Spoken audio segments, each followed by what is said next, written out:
around changing locations and shit. Man, into this motherfucking bag.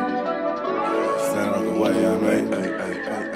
Sacrificing time for this shit, man, I got a plan. Tried to tell niggas years ago, they ain't understand. Riding by myself and it's cool, I'm all in my head. Everything in life you can't replace, I build relationships. Pretty little smile make a nigga wanna lock it in. We met the same time I lost a friend, we should try again. You should hop in, I ain't gon' hurt you, baby girl, you know we locked in. Used to be on FaceTime calls on the regular. Never made time, landed on my busy schedule. Now every time I hit the bay, you know I think of you. Henny the Moore reporting live from the liquor store, man. And when all three of us come together, man, it's Cowboys Uncut. Scottis. West Coast Cowboy in the middle, the Kanye West of this content stuff. And I'm a day one type of girl. Ain't nothing wishy-washy over here. I don't jump around, stick to one side. Yeah, the silver, the blue, we got them in their feelings. That star on the field, come pay the D a visit. They say it's hatred, is it? I call it hate and simping. Cause if we wasn't that hating, they wouldn't be in our business. Listen, West Coast say the water tastes better. The fan base go harder, and all the ladies get wetter. Yeah, that's how it is when you straight reppin' for Dallas. We get it in the trap, and landlord tell us what's happening. No explanations in no shape, form, or fashion. When Henny drop the stats, ain't nothing else to be asking. Them numbers don't lie, that's why your argument dry. And we still got them rings, you got your eyes on our prize. Whether an eagle, a giant, or a commando, you in the parking lot crying, we in the Lambo, we stay in our bag, we run it up in the draft. You still talking about the 90s, so who's stuck in the past? Get off me, and I'ma need you 6 feet back. And we ain't hearing nothing till your team beat that. And we ain't scared of running. So one team over here is Cowboys, believe that. Yeah, this you got is a poet. Big up West Coast Cowboy, HTM Sports, and Landlord from Alabama. Y'all check them boys out, man. Don't play around with the Cowboys content. Yeah, and you know it's DC, yeah, DC 4L. All day, every day.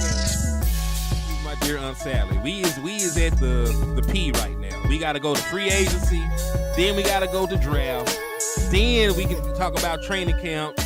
And Stephen Jones, who's also a multi-millionaire, moves and feels like a what? Like a dude that is got $15 in his bank account. We finna come marching to Dallas with our picket signs, ticket torches, everything we can find. What's good with y'all, man? It's your boy, Henny the Moore, reporting live from the liquor store, man. How's everybody doing today on this wonderful Sunday evening? You know, we having fellowship. We are able to open our eyes and be in the presence of our brothers and sisters in this Cowboy Nation. And even though we are having fellowship, there is evil amongst us.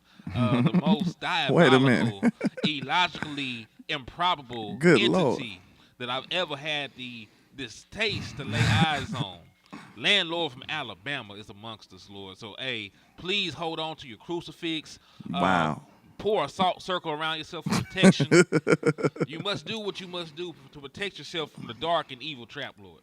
Yeah, it is he, it is I am him, you know, the dark cowboy, you know what I'm saying? We ain't going through these dark times, so, you know what I'm saying? I got to rock the black, you know what I'm saying? But, hey, don't listen to anything Hen says, you know what I'm saying? We already know he's AI. That ain't even the real Hen right there. Like, he's a figment of your imagination. So, hey, don't pay him no never mind, man. But how y'all doing this morning?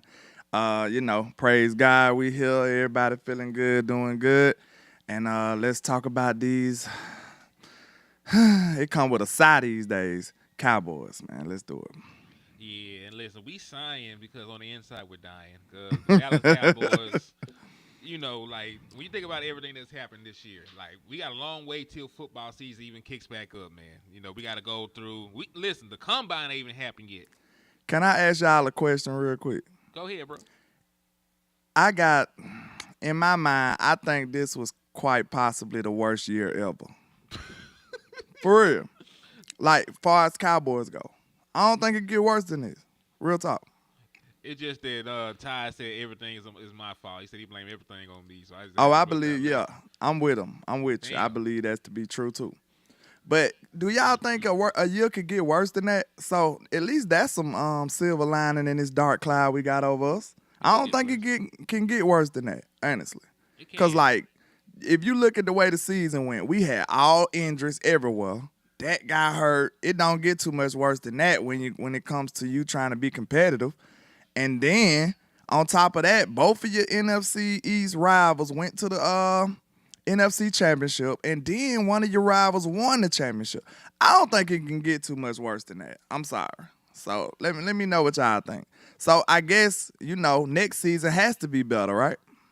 Nah, nothing in life is guaranteed, and for real though, nothing in life is guaranteed. Because imagine this: imagine you go through everything that you mentioned: Dak Prescott's injury, CeeDee Lamb's injury, Michael Parsons' injury, Trayvon Diggs' injury, Overshawn got hurt. You lost all those football games, and then you go into the off season and you don't spend no money, and you draft bad again. Oh my God! Now you Hey, I'm just saying, true. it can get worse. It can. Because listen, But I'm talking about that standalone year, like that year alone. You won 7 games. You're not even picking in the top 10. You were worse in 2015 when you picked Zeke because you were drafting in the top 4. But Hen, you thinking logical. Wins don't make it better. We talk about the situation, right? Because we had 12 wins and everybody said we was terrible. So, I mean, the 7 wins, I'm not giving us that. I'm talking about all the circumstances that happened amongst that year. Do you not remember what happened in 2015? Dez Bryant got hurt. Tony Romo broke his fucking back. Oh, who else got hurt that year? Oh, we lost. we lost DeMarco Murray to the Eagles in the off season. Well, like, yeah. It was pretty bad that year too. Like I'm saying, like we got recency bias. We always going through something. It's crazy, man. Shout out to the intro guy. She said somebody could have died. Good Lord. We ain't talking like that level. Oh, Lord. Thank God it didn't happen. But we just talk about from a football standpoint. But it was pretty bad, y'all. It was pretty bad.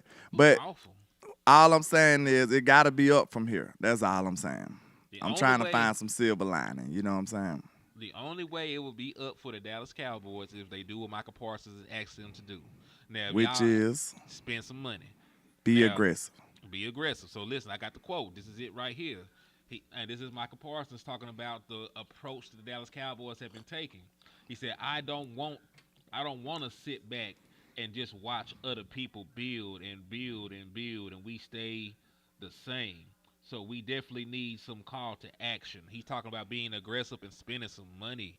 And listen, you already pretty much showed your hands. You agree with Michael. I also agree with him. I agree. I definitely agree with him because the Dallas Cowboys don't ever spend no money, man. They don't, and that's really the biggest flaw in their team building. Because you can say what you want to say, they draft okay. I'm not saying they're the best drafting ass team in the world because they definitely don't get that jacket anymore after the last 2 seasons of drafting. Last 2 seasons been a little shaky. Yeah, drafting booty. So I'm not gonna give them that right now. But when you just look at money spent. We ain't got to even go back to Tony Romo. Let's just look at what they gave Dak Prescott. This is what they've been spending it, right? So, no, 2025 is a mystery. So, let's start at 2016. Dak Prescott was on a rookie deal. He was not supposed to be the starter. So technically, think about it like this. Tony Romo was the starter, and they were only 19th in the NFL in spending. And they actually believed in Tony Romo. Y'all know that, right? They love Tony. Still was only 19th in the league in spending money. 2017, they were 23rd in spending money. 2018, they were 29th.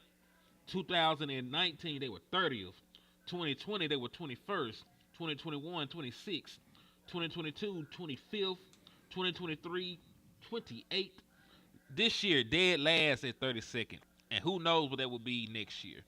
So when you talk about what they spend in free agency and how they construct these rosters and building to win and win now, they don't do that shit. They go out there, they window shop, they go to the dollar store. I don't know, y'all got Ollie's, they go to Ollie's and get the specials. They don't actually actively spend in free agency, and that's one of the reasons why this team always has a plateau. Have you ever wondered why every iteration of the Dallas Cowboy had one huge glaring weakness. Like like a lot of teams are well rounded. Like even if they weaker in one area, it's not so prevalent that you can just expose it. The Dallas Cowboys have been a bottom run defense for years now. They've been a bottom run defense since 2018, and even that year they gave up damn near 300 yards in the playoffs. Right? They haven't had no real interior defensive line since when? When were the last great defensive tackle for the Dallas Cowboys? I don't know. I know what. Do you count Terrence? I mean, what's his name? Crawford them and Ratliff them. Jay Ratliff was probably the best, and he was more of a pass rusher. He was a three tech. He was a Pro Bowler, but he was a three tech. So where was this great run stopping defensive tackle the Dallas Cowboys have had? You can't even think of one. When you think about it, go ahead. I was gonna say it might have been our boy that we interviewed. Who? You don't remember we had interviewed Tony Casillas. Yeah, Mr. Casillas. Yeah. It might have been Tony. Might have been. Yeah. I was just thinking about it, man. When you think about it, it's really alarming because how serious are you trying to build this team? Because like we can clearly state what our biggest weaknesses was throughout these teams. And even though we felt like we was close a couple of years, we still knew that we couldn't stop the run.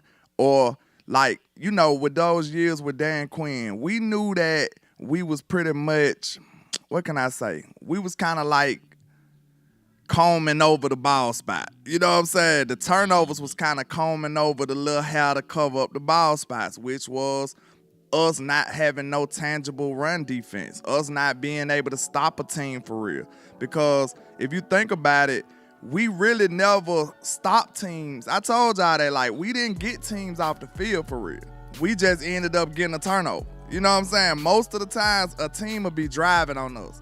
And then we'll get a turnover, and then we just like, hey, we so great. You know what I'm saying? It'll be but an avalanche after that. What happens when we don't get those turnovers? So I think that's alarming. That speaks volumes when we think about how obvious all of those teams had these issues, but yet we still year in and year out wouldn't spend money to correct those issues. You see what I'm saying? Like, that's crazy. Like, if you see 2024, we were struggling in what? Wide receivers, running backs. We were struggling on the O-line. We were struggling on the D-line. In 2025, how do you not address these issues? Even if you swing and miss. Like, I'm at the point now, I don't care if you swing and miss, bro. Like, gamblers gamble. Shooters shoot. You know what I'm saying? You will never be a clutch performer if you scared to make a shot. Or if you scared to take a shot. Or if you scared to miss. You know what I'm saying? That's the key. Like what Kobe and Jordan say. The key to them being clutch is them not being afraid to fail. That was the key to it. You see what I'm saying? So why would you be afraid and penny pinching when all the other teams is actually gambling? You know what I'm saying? We thought the Rams was going to be down for years and years and years. The Rams back in the playoffs. You know what I'm saying? They back in the playoffs. They did all they gamble, they won, and they right back in the playoffs. Tampa Bay, they gamble, and won. They back in the playoffs. You see what I'm saying? The Eagles been gambling, and we been laughing at them because a lot of times it wasn't working. But now we look back, they been in the Super Bowl, 3 times in 8 years? 3 times in 8 years, 1-2. You see what I'm saying? That's a problem. So we need to really readjust the way we evaluate this stuff, man. We really do. I agree with you wholeheartedly in regards to that. And this is the thing, like, it's not that the Dallas Cowboys have been in cap hell or anything. The Dallas Cowboys even last year had $20-something million they did not spend. That shit rolled over into this year. So the Dallas Cowboys could have easily added more help at defensive tackle. He said, hey, can you see the comments? Yeah, I can see the comments for the most part, man. I got some contacts in right now. He said, y'all been struggling? No, we ain't been struggling since 96. But, man, to my point, though, dog, like, the Dallas Cowboys have had the means to actually solve the issue. It's the ideology that is the issue, because the Dallas Cowboys don't want to spend money. They have money to spend that they refuse to actually use to make the team better. And a lot of things that we ask from the Dallas Cowboys, you could spend a little bit of money and still have something left over. A one tech is not gonna cost all this money. Like they have one job. They don't even have a pretty job. They don't make a lot of money. Good one techs do, right? When we ask for a running back is not a high value position. It was a completely devalued position last year. It might be a overtly valued now because you just see what Saquon did for that team, right? You seen what Derrick Henry did for the Ravens and so on and so forth. But last year you could have easily got you a running back for a couple $1,000,000. It could have probably been a improvement over Rico Dow, or at least an improvement over Ezekiel Elliott if you really like Rico. So, like I said, they talk about the trenches this and trenches that, but the Eagles pretty much had the same team outside of Saquon Barkley. And once they got him, the rest was history. You know what I'm saying? Like, they had that same old line, right? Like, they had a couple of more pieces. They added some pieces in free agency, of course. But for the most part, the core and the structure of that team was pretty much the same. And they put Saquon in there, and that changed their whole life. Like, that changed their whole life. We seen plenty of games. We sitting up here like, man, I know if you like me, we watch the Eagles because they are ops. We need them to lose.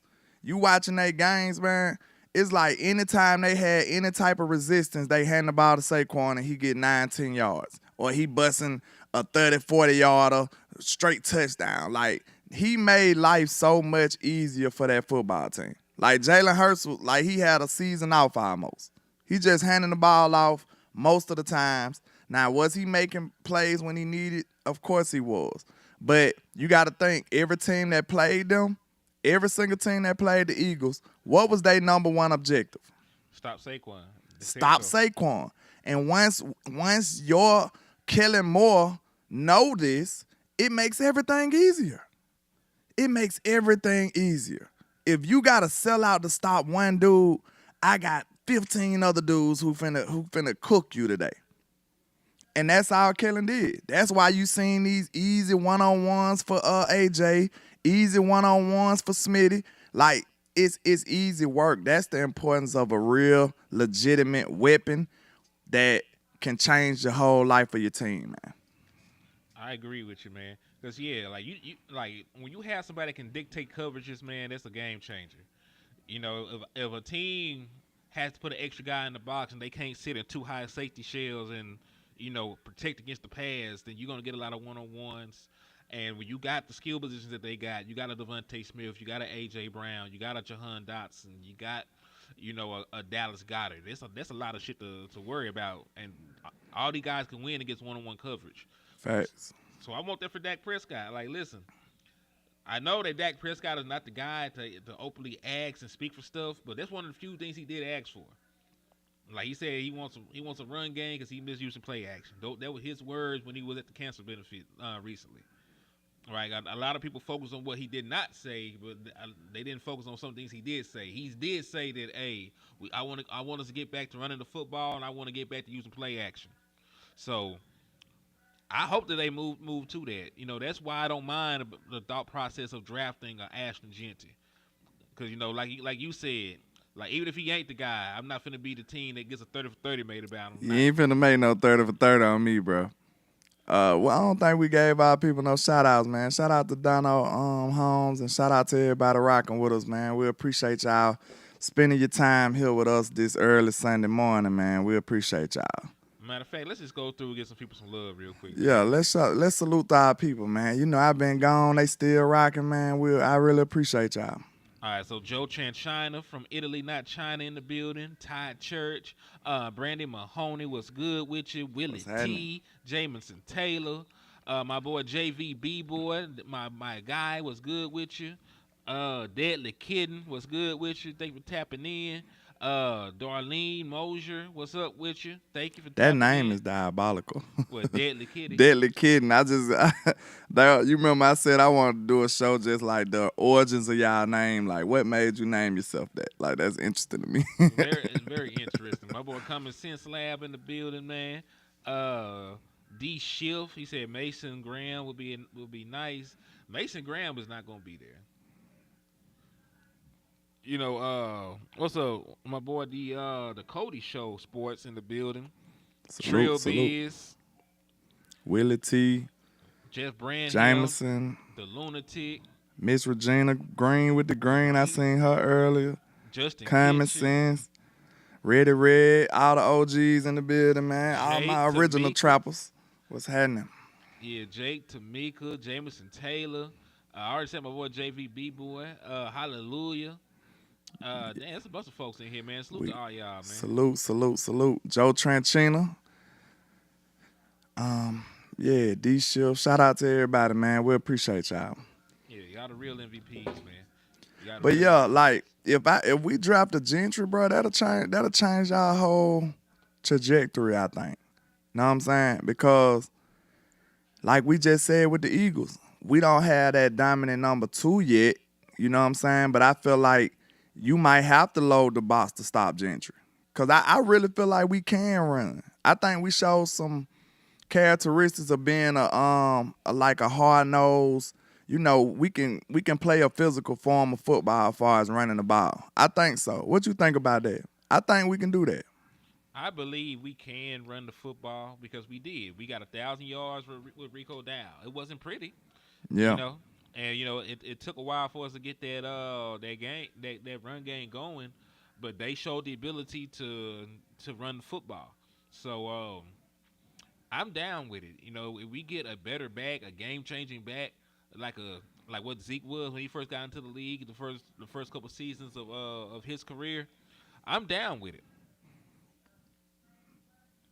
And Cuz came in and said, "Fuck the Cowgirls, fuck the Eagles, fuck Pennsylvania, fuck your mama, fuck your granny for having her, Yikes. fuck your daddy, fuck your bald headed cousin that got shot." Damn. And see who else? Fuck your teacher for not teaching you nothing. Fuck the principal for letting you in the damn school, wasting their time. Oh, who else? So I need to say. Congratulations to you because you finally figured out how to type words on a computer. Man. Congratulations. It took a while. You only 38 years old. He said only 38 is diabolical. He said McMillan is dropping because of speed. Shit, send him my way. That man 6'5", he ain't gotta be that damn fast. I'm looking at it like if Gentry ain't there, give me the best receiver on the board. Hey, at least he took it in stride. My nigga laughs. So, hey, you Gucci, man. He a good sport. Man. He a good sport. So Cuz could stay. I mean, I wouldn't mind Hampton, but maybe not in the first. Unless you trade back. See, you have to trade back because he's a first round talent. Yeah, I'm saying like late first. Are we saying late first? Because you got to remember how that shit played out the last time the two running backs were projecting first. So would you go straight Hampton at 12 if Gentry ain't there? It depends. If Ted and Gentry are gone, I would take the risk. And Burton. I really got Cuz higher than Burton. I don't know. What I'm just saying, like, he still would be. It ain't many receivers over him right now, is it? I got Burton like wide receiver 3. So that's what I'm saying. If Tech and it would have to be. Who else? I'm not because this is the thing. I'm not jumping straight to Burton. Like Udoga's the better football player. I got you. I'm with you on that. Yeah. I like receivers like taller than that anyway. And I feel like we need a physically imposing receiver. Not just a receiver. Because think about it. The best thing about this is why they have prototypical size when it comes to receivers. Because if you're not getting the separation, guess what? You still open. You know what I'm saying? You are taller than this dude. You got a longer wingspan than this dude. And you can just dominate him. You know what I'm saying? Like, if I'm not open, think Dez Bryant. You know what I'm saying? Like, when Dez wasn't open, what did he do? He just physically dominated people. He got open. You see what I'm saying? That's why they have a prototypical size when it comes to wide receivers. Like, when the little short, quick dudes can't win, what can they lean on? Nothing. Think about it. And then they weaknesses be somebody playing physical with them, somebody jamming them, pressing them on the line. So they don't have that natural I can always just, you know what I'm saying, lean back on my size. You see what I'm saying? They don't have that. So when the little short, quick dudes can't get open or can't beat you fast, or they just doomed. But if you got a physically imposing dude, he can just snag all over you. You know what I'm saying? Head tops. So I need somebody like that on my football team. I agree with you because we got everything else. We got a slot guy in CD Lamb. We don't really have any big wide receivers, you know. I like Brandon Cooks. Like D Ship said, when Cooks couldn't win off the line or with a step, what use was he? Like you couldn't even throw a comeback, a curl route to Cooks. Like that's another thing. Dak likes to throw him, bro. I can't say like, okay, look, this is the proof right here. If we come into this year and shot it and you see Dak still throwing comeback and curls, I don't want to hear nothing else about it. Because now we got 3 OCs and we know Dak like to throw them. I think that's the evidence right there. What you think? I don't think you can get around that, bro. I just don't think so. You took away 3 variables. And if Dak's still throwing comebacks and curls, that means young Ryan Dakota likes that route. It's no other conclusion you can come to. I mean, dog, it's a part of the rap tree. I ain't mad at it, but people act like it's the worst. I'm saying like everybody runs curls. Like it's gonna be dependent on the amount of curls you run. Yeah. You know, like play percentage and shit like that is gonna be determined on how much you like something. I'm with you on that. But like we said, it seems like we was doing things that wasn't productive with the type of team we had. You know what I'm saying? Because it looks like Dak wanted to throw to a bigger receiver. That's why he used Michael Gallup like that. Go back and look at how he played with Michael Gallup. You would have thought Michael Gallup was 6'4". I'm talking about all the big-time risky throws he throwing at the Mike. Because he need that 50-50 type dude. And early in that career, he wasn't that type of quarterback. I know he had it with Dez for a couple of years, but he wasn't that caliber of quarterback yet. He wasn't ready to risk it for the biscuit yet. You know what I'm saying? He was just trying to keep a job and, you know what I'm saying, play it safe.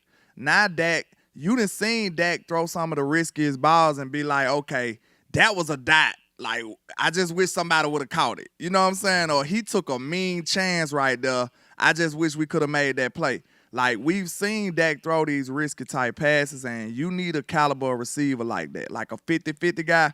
If you can't tell me, if you can look me in the eyes and tell me Dak played with Michael Gallup like a normal receiver, then I would call you a dishonest person. You know what I'm saying? He played with Michael Gallup like he was 6'5", like he was Megatron or somebody. And that just lets you know what he needs as a number 2 receiver. Like, I think it's obvious. Get a man, somebody that got a big body that can dominate, post up. Hopefully it's somebody that can be fast and stuff along with that. You know what I'm saying? But I think he needs that badly. I think he been needing it, honestly. Mm-hmm. And listen, I agree with you. You know, like, we don't really have a lot of variety. You know, and listen, what's crazy is we don't even really have true speed guys outside of Kevontae Turpin. So, you know, we really don't have a lot of We don't speed. have nothing. We don't have a lot of size. We just out here. We got some dudes. And I'm telling you, y'all know I love Turp. Turp is good if he's used correctly. But it's just certain nuanced stuff that a receiver would know how to do that Turpin is still trying to find a way to do. You know what I'm saying? Like, it's... Believe it or not, have you ever wondered, like, it's certain receivers who you'll see, like, he's not the fastest, he's not the tallest, he's not the quickest, but some kind of way this motherfucker just always open. And you like, how is he so open? That be them dudes who understand how to play the position, how to be nuanced, how to stack, how to end up getting leverage on your routes and stuff like that, how to do good releases instead of these TikTok releases where motherfuckers crossing their feet and, you know what I'm saying, doing all this goofy stuff and making it look good, but it's not really effective when it comes to the real game of football. So, like, when you see certain receivers, they know how to be nuanced. Like, Amon-Ra ain't the fastest dude, you know what I'm saying? But you see he always open. He understands how to play the position. Like, I've seen plenty of situations where Turpin was open or he was the fastest guy, but he playing on a boundary and he don't understand how to do it. You know what I'm saying? He don't understand how the boundary is the corner's best friend. So he ends up playing himself all the way out to play. He don't even get a quarterback nowhere to throw the ball. That's just like rookie receiver stuff. You know what I'm saying? Like, you can't be that close to the boundary. You got to keep yourself in play. You done seen Turpin be faster, but he don't know how to stack. Once you stack your defender, that eliminates him. You know what I'm saying? Like, he is literally out of the play. So that's why it's so important. Like, when I say stack, some people may not know, but when I say stack, if you're a receiver, like, you trying to stack on top of this dude. So the only way he can be in play for the ball is he go through you, which is a penalty. You know what I'm saying? So once you stack him and you get a good throw from the quarterback, even if the throw is short, you can slow down and he still got to go through your back. That's a penalty. You know what I'm saying? That's why it's so important to stack. And these are some of the small things that I seen Turpin not doing. And what year this is for him as a receiver? It's gonna be his fourth if he resigns. But this is my point to you though. How many wide receivers here have actually developed not named CD Lamb? That's a good one. I ain't saying it's his fault, but I'm just telling you what I see him not doing. No, that's fine, yeah. But that's a bigger issue because you can say a lot of those same things about a lot of the guys on the team. Tolbert. Let's I be seen real. some signs, but he ain't all the way there yet. He's not where he needs to be at this point for what you thought he would be. He's a top 100 pick, right? He's top 100 pick, and you know we love Jalen Tolbert over here, but he's a top 100 pick. You're not really getting what you thought you were gonna get from him. It's almost time to pay him. Jalen Brooks, like shit. I don't even want that boy on the team sometimes. Man, I don't even know why we got to talk about a 7th rounder like that. Because that's all you be getting. Because this Dallas. That's the only reason. That's all you get at wide receiver. Who else am I going to evaluate, landlord? I got to evaluate who's on the team. Brandon Cooks was Brandon Cooks before he got here. He's a savvy veteran. You ain't taught that man shit. Anything you seen from him, he probably taught y'all some shit. Facts. Yeah. So who is the? And listen, if I'm not mistaken, CeeDee Lamb might have predated this lad wide receiver coach.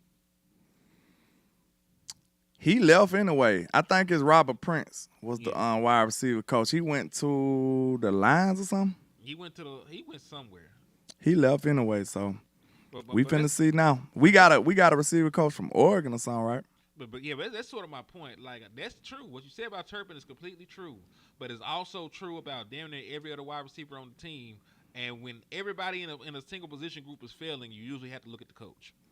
So yeah, that's true. I agree. If the whole group's struggling, then yeah, that's the coach. Yeah, and listen, I don't mind bringing Turpin back for cheap, but we can't even talk about Turpin like he's a Dallas Cowboy because he's not. Damn, he ain't even signed no more. He's not a Dallas Cowboy. He's a whoever. He might be a Kansas City Chief. Are you gonna pay him? Nigga, what you mean? You have no choice if you want him. I pay him. I ain't gonna lie. I know he ain't a nuanced receiver, but he brings so much to the table as a returner, and then you can still use him in little gadget plays or, you know what I'm saying, a go ball here or there. I still think he's useful. Right, but I think it's question. just how much I have to pay him. So would you re-sign him or would you draft Isaiah Bond in the 3rd round? Oh, I'll draft Isaiah. If that's the case. Okay, because Isaiah has fallen completely out of the first.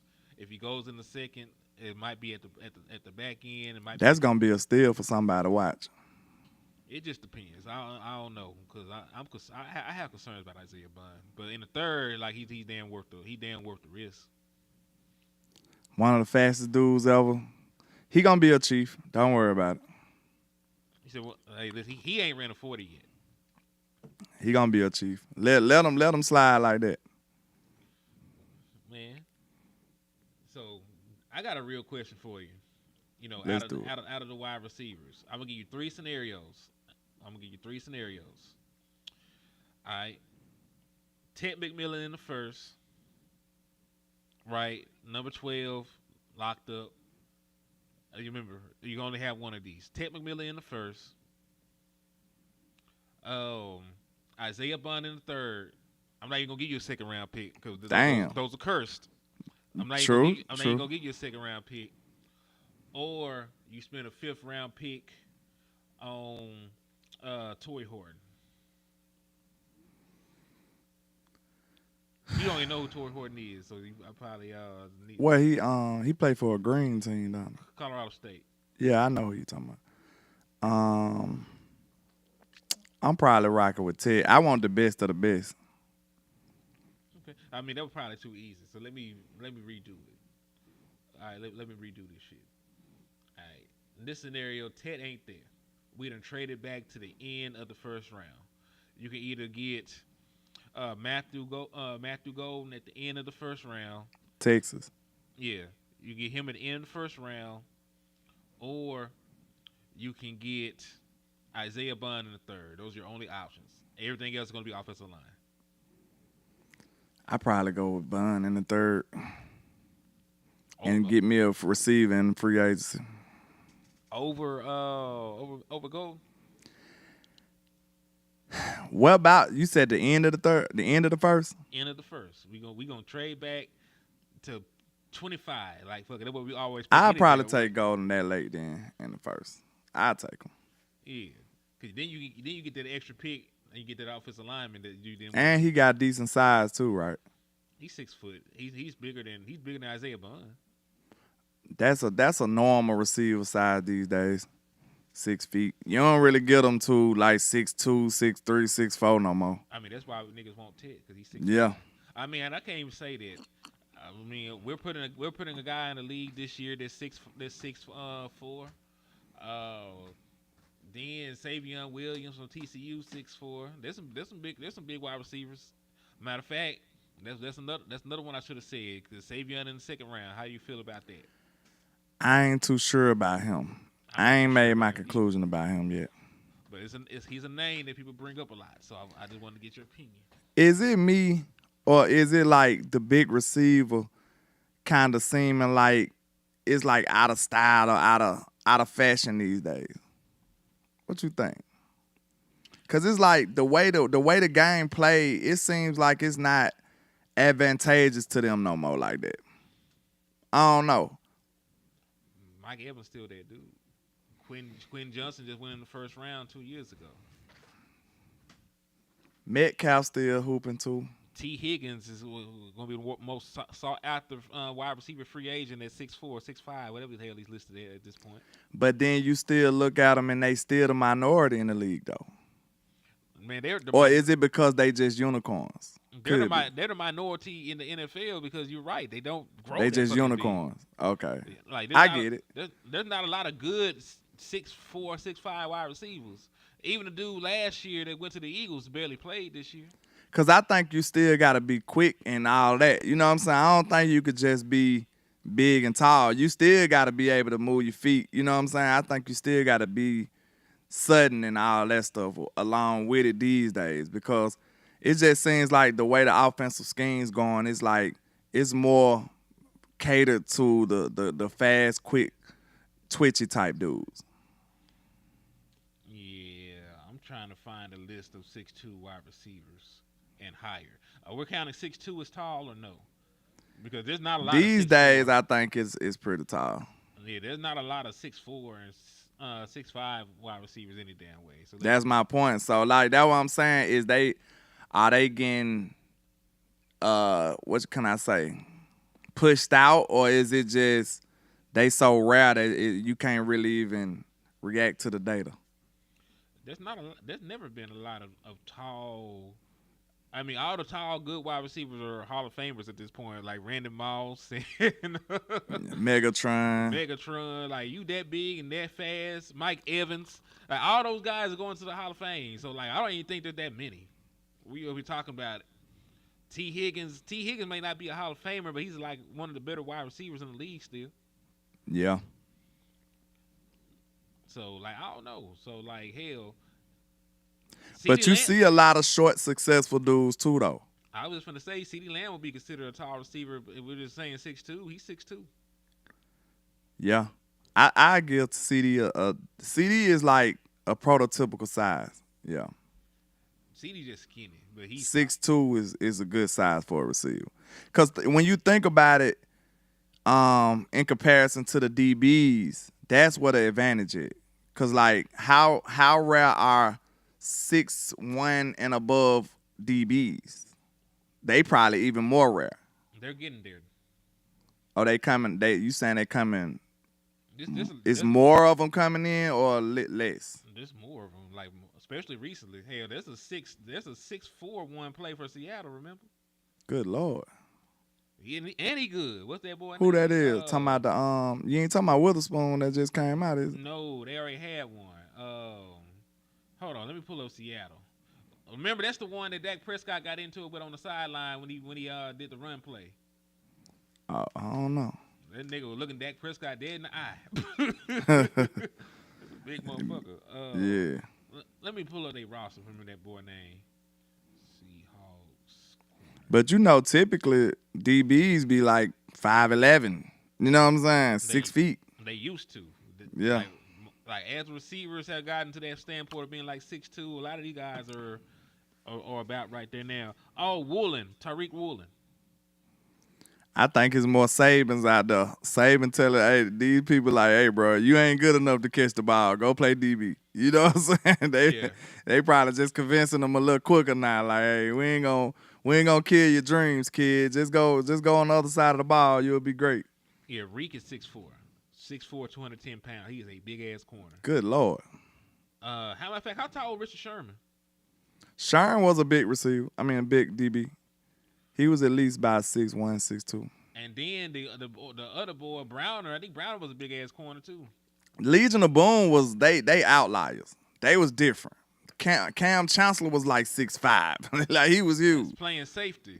You know what I'm saying? What the like, fuck is this dinosaur you put in the middle of the defense? and he laying shit out like what? That's why it was so hard to throw them boys. Because listen, on one side was Richard Sherman, on the other side was Browner, and Browner was 6'4". Yeah, and then you got Cam in the middle. How big was Cam Chancellor? I think he was at least 6'4". That's a 6'3", so yeah. Yeah, he was a big dude. So yeah, that's a lot of length to try to throw over and get passes over. Oh, they said Sherm was 6'3". That's a big ass. Hold on. They got here playing. Boy. They got some starting shooting guards over there. On my life, they probably had the most deflections ever. Like all that length on the field at the same time. Man. So let's see. Who else is like a big ass corner right now? Woolen popped in my mind instantly.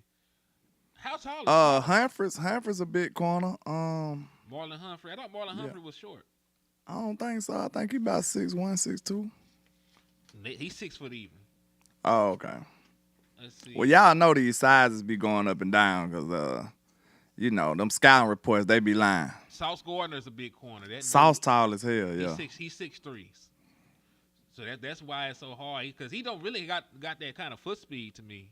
But Brian Peters said Cam was listed at 6'3", but he had to be 6'4". 6'4". he was huge. If he wasn't 6'4" without the cleats, he was in them hoes. Do y'all remember that preseason game when Zeke went up against them dudes? Mm-hmm. Zeke was running all over them dudes. He was taking it to them, bro. Real talk. Like, go back and look at that preseason game. That was the real Legion of Boom. They was fully assembled, and they was playing preseason. And Zeke, that was like Zeke's first time. That's really what made people look like, man, Zeke might be like that for real. Like, he ran head up with Cam. Like, he was running head up with them boys. Hey, what's the boy name in Houston that's a good-ass corner? Oh, you talking about my boy? I liked him coming out of the draft, too. Oh, Derek Stingley. Stingley, yeah, Junior. That was my boy. I wanted to draft him. Let me see. But it's like he been so hurt. Now he paying dividends, though. Like, he hooping now. All right, he's over 6 foot. He's 6'1". So yeah, I think it's a trend going where the corners are getting a little bit bigger, a little bit taller at least. Y'all remember we thought Chris Rashad was just gonna bring us some of that juju over there. It just never materialized for us, did it? They didn't want him to bring that over here. They chastised him for for talking crazy to somebody. We held that in such high regard. We like, he used to be with the Legion of Boom. And like, you know what I'm saying? Like, we thought he was going to bring some of that to Dallas, boy. It just never worked out for us. Shit, we didn't have them super athletes looking We back. ain't had them Super Saiyans out there. Like, yeah, we thought we were gonna get Legion of Doom results with who the hell we had at corner. We didn't even have Trayvon Diggs. Yeah, Diggs is a decent size. Diggs a big too. corner, yeah, for sure. 6'2", former wide receiver, so he got receiver size. So yeah. Oh shit. Who was the corners then when Rashad was here? Like Byron Jones or somebody? Like Might have had Byron Jones and Orlando Scandrick or somebody. Mo Claiborne them and something. Yeah, so you know. Izzy McCormick was 6'4". Yeah. Never sees the field though, but you know. Neil said we ended up getting the Legion of whom? That is nefarious. Shout out to Numb Here and Neil in the building, man. How many folks you done slapped today, bro? We got the lead. We got the off-brand. The Legion of whom is crazy. Who are these niggas? Hey, he ate with that one. I ain't gonna lie. Then they go crazy. Damn. Oh, Lord. Chris Rashad. Then we liked the Chris Rashad just because he was mad all the time. Our defense was sorry. Yeah, Cheeto. I liked the Cheeto, though. Real talk. Cheeto was decent to me. But it's just something. It was like, in Dallas, it was like Cheeto was cursed. Because it's like every single time, he be like an inch away from the deflection. Every single time. It's like every time the quarterback throw the ball on him when he was with the Dallas Cowboys. It was like it was the most perfect pass ever. And like he was like a fingernail away from deflecting the ball every time. My boy said Valentine's Day was the 14th and my hand went crazy. Smack, smack, smack. Smack my nigga today. JB said Chris Rashad was yelling at LVE and Sean Lee, and Steven Jones said, hell nah. You're like, hey, now. Hold on, boy. That ain't how we do it down here. You noticed the South, right, boy? I know you might be able to pass you little light skinned self up yonder, but down here in the state of Texas, we don't operate like that. you apologize to them good white men. I gotta stop. Damn. On Black History Month. On That's Black crazy. History Month. Yeah, It's very diabolical here. Oh God, these are all jokes. This shit just funny. Common sense. You right though, but he used to be right. Like, can we all agree to this? Cheeto Awuzie was never out of position, never. But he ain't gonna never see the ball. Never.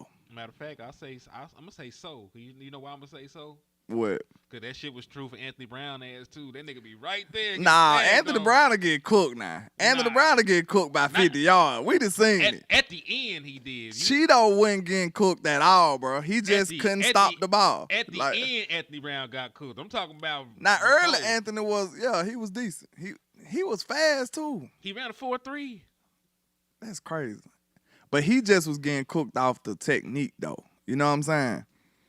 But Cheeto wasn't getting cooked, bro. He went. He was getting head top. Most of the time he get caught on, it's like an incredible catch, from what I remember. Now, listen, I ain't gonna say he ain't never got cooked. That nigga got cooked. I'm sure he got cooked, but I'm talking about like he used to be in position most of the time. Yeah, I think Cheeto was cursed. I really do. In Dallas, he was cursed, bro. That man Real talk. He went right over there and went to a Super Bowl. Went straight to a Super Bowl. With the Bengals, yeah. Now, I don't know where he at now, but, you know, like, he had instant success. Yeah.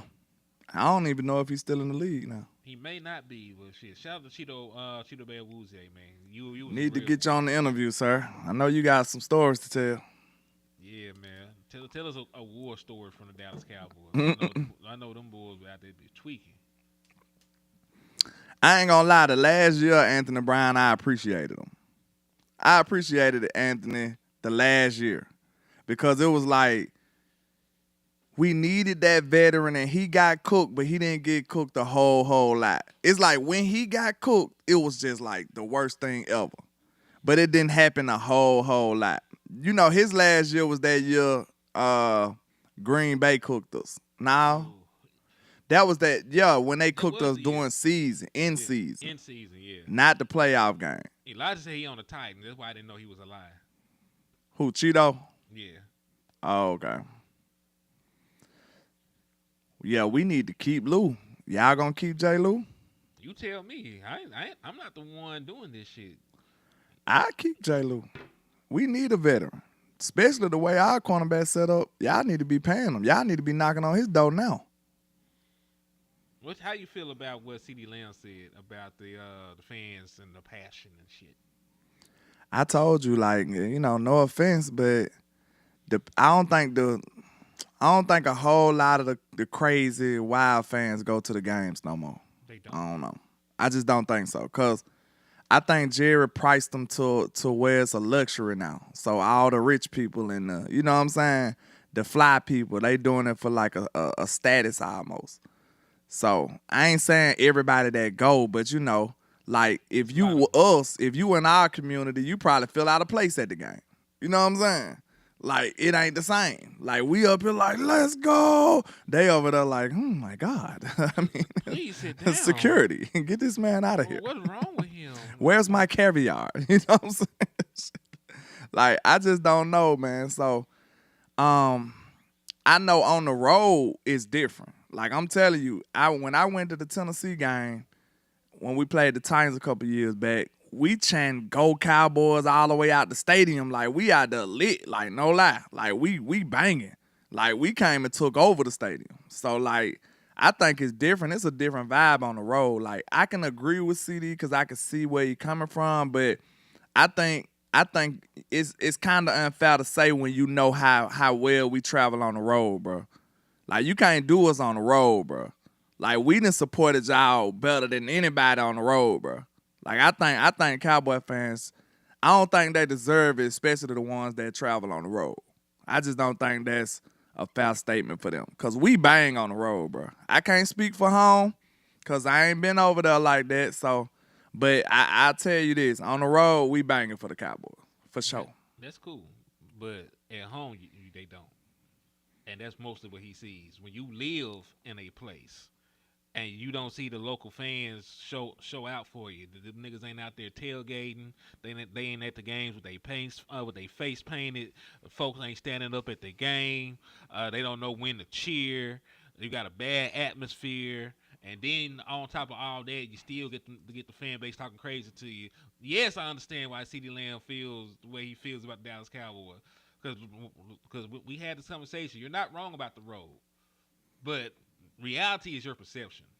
If that is all CeeDee Lamb sees and has seen for the last 20 years, I mean not 20 years, Lord, since 2020, I would say since 2020, then of course he'll feel that way. You got now listen. Hold on. Go ahead. Cause hold on. Cause listen, all that shit is true. What you said about the road people. And it is true that, a lot of the fans can't make it to the game. But that does not help me win games. I need a good home crowd, and y'all niggas ain't in here riding for the Dallas Cowboys. Y'all in there, but y'all in there for another reason. Yeah, y'all act like y'all scared to cheer. Y'all act like y'all scared to have energy in the crowd. Y'all act like y'all scared. Listen, even when other teams are bad, they got great home field advantages. Like, it's still hard to go and win against the Raiders. It's still the black hole over there. It's always hard to go Green Bay to win, even when the weather's good, because they actually got a loud Rockets crowd, and they're bloodthirsty. The 12th man for the damn Seattle Seahawks. All these other teams got legendary home field advantages, and the Dallas Cowboys are supposed to be America's team. Don't. I'm just saying. So I get his point, but I understand where you coming from. Like, you're not. I ain't gonna take nothing away from him, because guess what? At the end of the day, it's about how the player feel. If he feel like that, you know what I'm saying? We gotta do something to change that. You know what I'm saying? If that's what, because if CD feel like that, the rest of the team probably feels something similar. You know what I'm saying? So that's a problem. That's an issue. We're gonna have to do something about it. You know what I'm saying? We got to. If we gonna support this team, we're gonna have to do something about it. They gotta feel that. And I feel like it's on the ownership the way they structured this, man. They didn't make it about football. The stadium it's about the stadium. It's about the oohs and the ahs of AT&T Stadium. That's what it's about. It's about how wonderful the stadium is. So guess what? If you still oohing and ah about the stadium, football ain't even crossed your mind yet. You see what I'm saying? You over here like, wow, look at that. Look at this. Wow, this place is amazing. Then you look at the scoreboard and we getting smacked. You know what I'm saying? Like, down 20. You know what I'm saying? Like In a they playoff game. didn't make football the forefront. They made it secondary. The way all the theatrics that Jerry put in his stadium and into this team, it seems like he made football secondary. Man, they really some hoes. I be about tired of that, man. Like Dallas Cowboys disappoint me a lot when I just really think about all the stuff wrong with this team. Like I'm finna go jump on a bandwagon. Y'all tell me what team I should cheer for in 2025 while y'all going through a rebuild. Boy, we ain't letting you do none of that. We gotta suffer together. This a lifetime contract. Hey, I was mailing a landlord one day. Like, damn, you know what's crazy? Like, niggas will leave marriages, but let a nigga say they finna change football. You the worst nigga ever. Like, man that left his family. Like, I understand, dog. Fuck around, leave the Cowboys. They can't even be your friend no more. I don't want nothing to do with you. Like, man, it's over with. You excommunicated, bro. You can leave your family, your kids, as long as you don't leave the Cowboys, boy. Men so stupid, we crazy. The things that we be loyal to, it's crazy. We loyal to our barbers, our football teams. You know what I'm saying? Like, we don't play about that type of shit. Boy, at all. I said landlord. Yeah, it is like an opera house atmosphere, though. They want to shush nigga. I wish a nigga would shush me when I'm at the game. I done paid all this money. We both finna not watch the game because we finna head that way. All right. Somebody finna be sliding down the bleachers. Man. He said, "What's up, lady?" He said, "Sup, Henny the Moore and landlord. Salute, Brian Peters." What's happening? Hey, y'all don't forget to hit that like button, hit that share button, and please hit that Cash App if you haven't to send. I know it's Sunday, so pay your tithes. We having communion. Yes. Help us keep the lights on in the trap and in the liquor store, man. We running specials right now. Yes, sir. Y'all know we ain't got no super chats, man. So if y'all got it in your hearts to support the independent content creators, man, just hit them cash outs right there at the bottom of the screen. It'll go a long way for you boys, man. We trying to stick this thing on out. We can't let the haters win. We can't let the haters win. Never. They never will win. But dog, I keep, so Jalen Hurts done won his Super Bowl and shit with the Eagles and shit.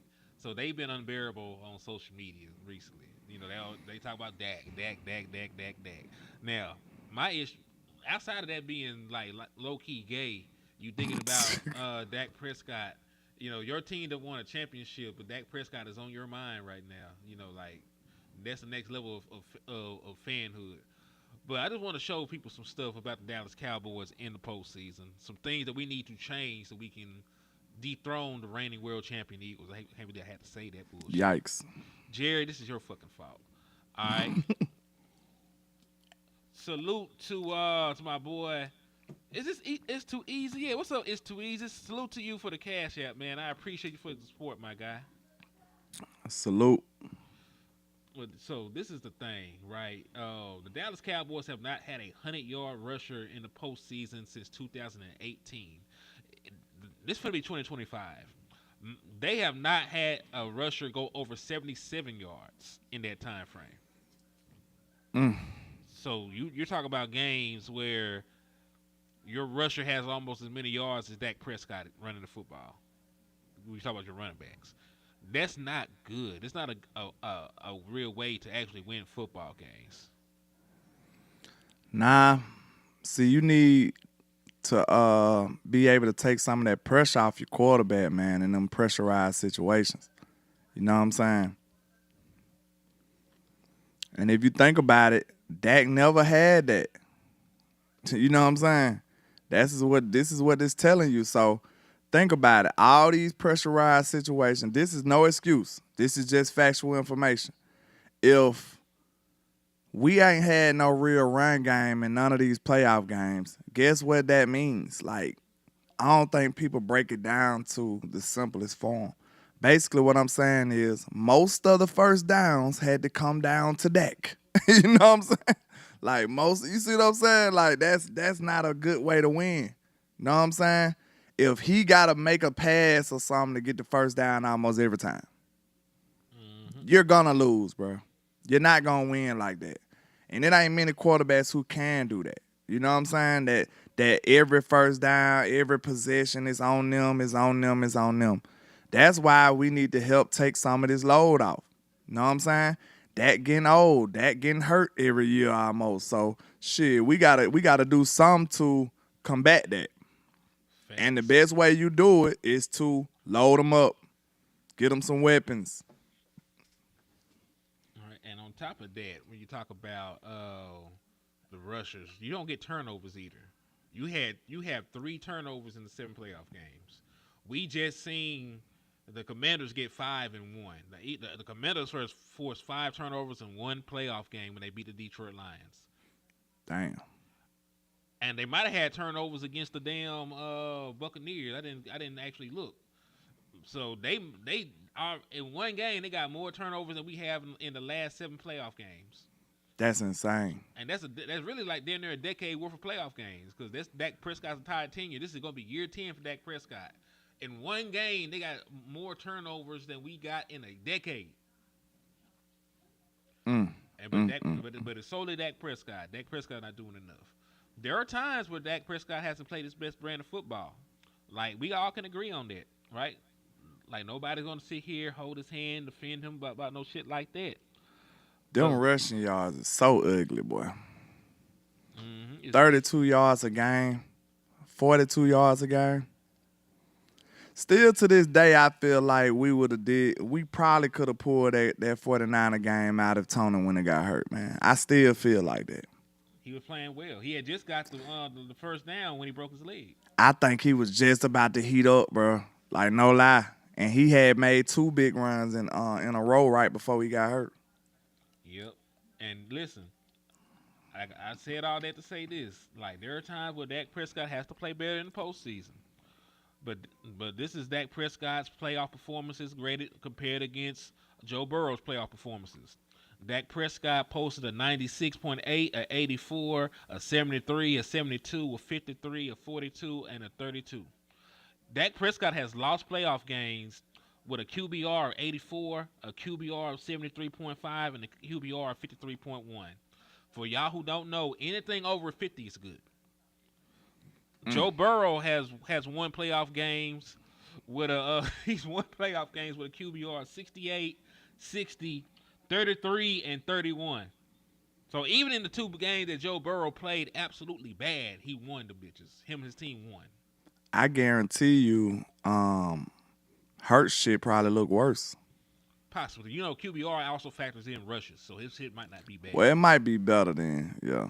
Yeah, it factors in everything. How you run the ball, turnovers, how you throw the ball, decision making. It's not perfect, but it's probably one of the most accurate tools to really look at how a quarterback performed.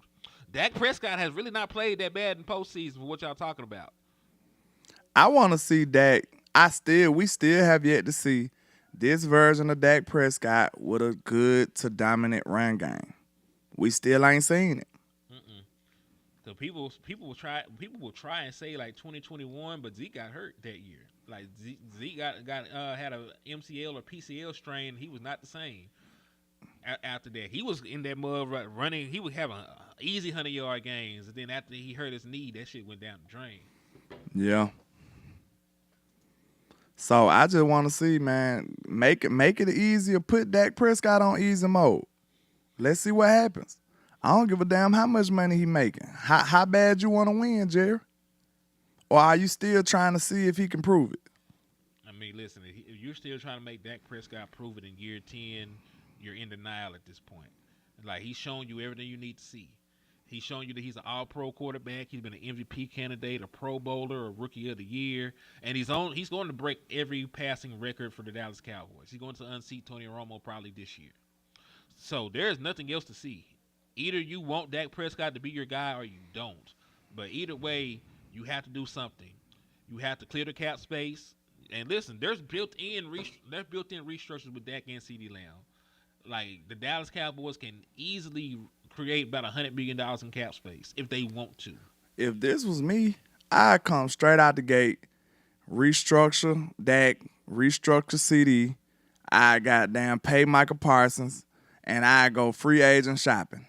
I guarantee you that's enough money. What, more than enough. Guaranteed. You can probably get Myles Garrett if you want to. Easily. You just got to trade him. So I think we really, really need to get up on that, man. I want to see how they going to play this. Because they talking about adjusting how they want to view it and how they want to handle free agency. So let's see what happens. That's so true, man. Because listen, you can't piss on me and tell me it's raining, dog. That's all I got to say about it. All right. Because listen, you can't tell me all in and you're the team that spent the least amount of money. You can't tell me all in and you're drafting, offensive linemen, with first round picks still. Like, you're not all in. You're just doing shit at this point. Those are moves you make for down the line. Like, if you really want to compete, you draft guys that can play now and play now well. You don't draft guys that need development. So until the Dallas Cowboys show me, better than they can tell me, I don't believe in these guys. They're just straight up. And then, like I say, I know people want O-line and all this stuff before I sign out of here. I just got to say this. If you think about it, O-line will help. I'm not saying that we don't have problems on the O-line. That's not my stance. But what I will say is, if you think about it, what makes a quarterback run here, like in a scramble? Because we're not doing design runs for that like that. So what makes a quarterback run scramble-wise? When the pocket breaks. And what else? He didn't have anywhere to go with the ball most of the times, right? Unless it's just too much pressure, then he just got to run. You know what I'm saying? Most of the times, the quarterback only scrambles when he can't find nobody. You know what I'm saying?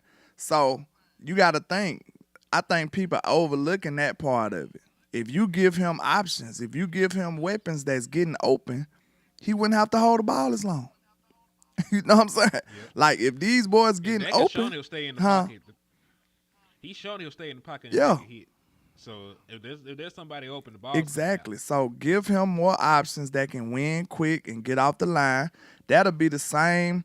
It'll be almost the same impact as getting a good tackle or something that can stop a pass rush. Because think about it. We keep talking about these tackles, but if you step up in the pocket, you can still make the play. What dooms a quarterback is interior pressure. You know what I'm saying? So if you got a quarterback who can manipulate the pocket and step up and make throws, that pass rush on the outside can be handled. You know what I'm saying? It can be. It could be manipulated. It could be schemed. And if you have weapons, it won't be such a burden on your team. So I just want to let people know it's a marriage, man. If he can get the ball out quicker because he got weapons getting open, the pass rush and the protection won't be as bad. And then on top of that, you think about this, you're going to be running the ball more anyway. So that's even more protection for Dak Prescott. Yeah, I doubt that there'll be a lot of straight back passing situations anyway, because they want to use more play action. So if you limit the amount of times that he has to actually have to go to the drop back passing game, you're gonna be fine. You're gonna be in a very. That's how you scheme a weaker O-line, or that's how you really ain't got to say it in a negative way. That's how you help your O-line. Point blank, period. Know what I'm saying? That's how you help them. You scheme and you play action and you run the football. If y'all talking about running to the degree y'all talking about running, I don't want to hear nothing about no O-lineman. If you think about it. Because guess what? What's the default strength of most O-linemen? Oh, run blocking is the easiest thing. Most O-linemen, you probably can go get a random O-lineman that played back when Al Bundy played out of Walmart and say, hey, you want to run block? They probably can move people, bro. For real, like run blocking is the easiest thing that O-lineman can do. Like a default O-lineman can come in and move people. That's all run blocking is. Can you move people? Can you, you know what I'm saying? Like that's all it is. So that's not a skill that you gotta just draft at the top of the board every year. So think about this. This is my point what I'm making. If y'all talking about running so much and being a run dominant team, I don't want to hear shit about O-line. Do you see what I'm saying? Like that's my point. They really counterproductive when you think about it.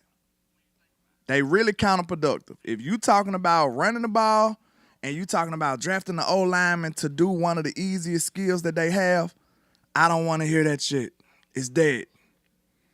This whole team look like it's structured to run the ball. They got all these run experts and Schottenheimer talking about running, Dak talking about running. So guess what? Don't come at me with no O-line shit. It's dead. All right. I'm listen. I'm down. And listen, I need a skill position player anyway. I don't give a fuck about offensive linemen. Like I want them to play the offensive lineman that they got. You invested so much into the position already.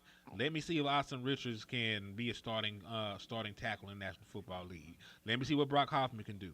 Right. Let me see what some of these other guys that you brought Your in boy, can actually do. TJ, what's his name?